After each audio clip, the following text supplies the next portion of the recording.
I usually don't buy a book on a whim, but this one looks cool. Cold Sleep Lullaby. It's a nice title, and a mystery thriller. This should be interesting.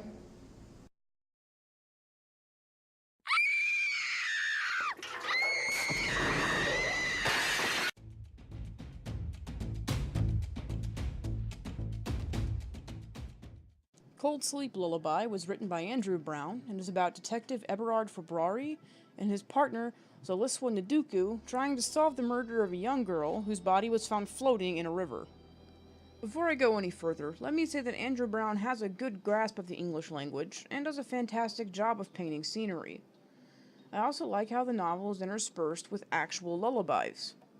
There's also a subplot revolving around a family of slaves and the abuse they suffered at the hands of their master. But all of this is rendered moot by pretty much everything else.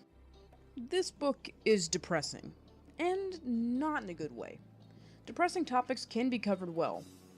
Hell, the story can be nothing but depressing and still be good. Case in point, Stephen King's The Shining. The Cold Sleep Lullaby is just a wash of depressing shit with no substance. First of all, there is a lot of rape in this book. Not Game of Thrones rape, but pretty damn close. In the subplot about the slaves, the slave mother is constantly raped by her owner, and despite her daughter standing up to the man, she is also raped and dies giving birth to her rape baby. The rape baby is adopted and creates a lineage that eventually begats the main antagonist, who goes on to rape and murder his own daughter. On top of that, there's a club in Cape Town, where the story takes place, that specializes in setting up fake rape scenarios for men who want to live out rape fantasies. Oh, and the dead woman was also raped. I know that back in the days of slavery, it wasn't uncommon for masters to force themselves on the women they owned, but it feels like Andrew Brown is trying way too hard to be edgy. It's very cartoonish in its execution. Also, every man in this story, save for maybe one exception, is portrayed as a sexual predator or a deeply disturbed individual.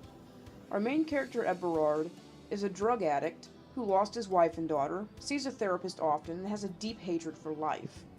I found myself asking as I read, why don't I like him? He's a fleshed out character with a dark past that motivates everything he does. So, what's not to like? But then it hit me.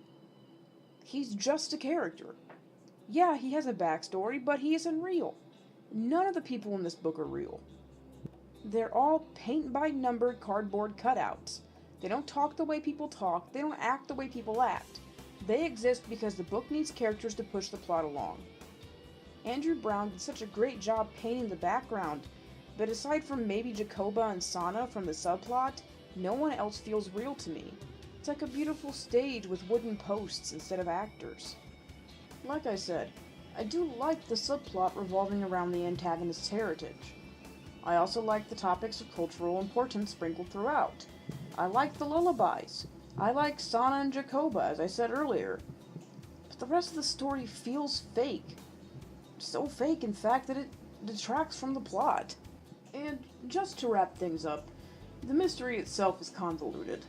Turns out the dead girl was raped by her dad throughout her entire childhood, and when she dared to find love as an adult, her father grew jealous. So, he waits for her to fuck her boyfriend and then murders her so the boyfriend's semen will be found instead of his. And then, when Eberard finally finds him, he tells him, and I quote, "You were her cold sleep lullaby." I don't think I've ever heard a book name drop its own title. I'm gonna get this out of the way. Cold Sleep Lullaby gets a D+.